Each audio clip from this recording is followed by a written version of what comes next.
Yang selanjutnya yaitu metode reasuransi. Metode reasuransi dibagi menjadi 4. Yang pertama itu treaty, yang kedua fakultatif, yang ketiga fakultatif obligatori, dan yang keempat full. Yang pertama itu treaty. Treaty sendiri adalah perjanjian tertulis antara perusahaan asuransi dengan perusahaan reasuransi.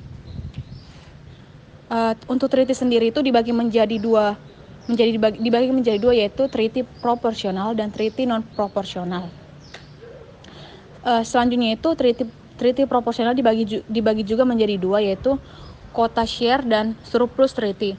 Quota share sendiri itu yaitu pembagian saham atau share resiko dalam persentase tetap.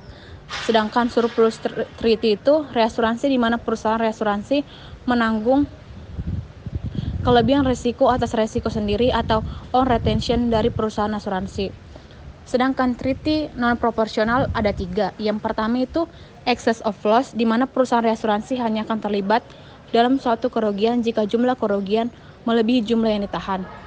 Yang kedua yaitu stop loss atau excess of loss ratio, yaitu jenis reasuransi di mana dasar penetapan tanggung jawab perusahaan asuransi dan perusahaan reasuransi dinyatakan dalam bentuk presentasi perbandingan antara pendapatan premi dengan klaim.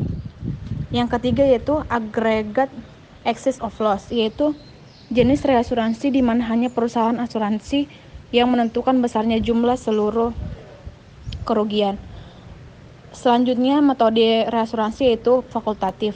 Fakultatif itu sendiri yaitu suatu perjanjian reasuransi antara perusahaan asuransi untuk bebas menentukan apakah akan mereasuransikan resiko yang tangguhnya atau tidak. Yang ketiga yaitu fakultatif obligatori.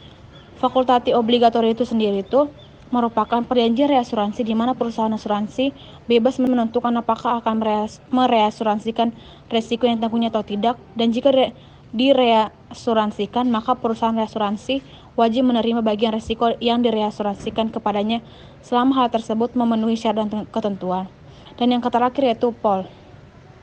POL merupakan perjanjian reasuransi di mana beberapa perusahaan asuransi atau perusahaan reasuransi yang menjadi anggotanya masing-masing memiliki saham atau share dengan jumlah persentase tertentu, baik terhadap perhitungan premi yang akan diterima maupun klaim yang harus dibayarkan.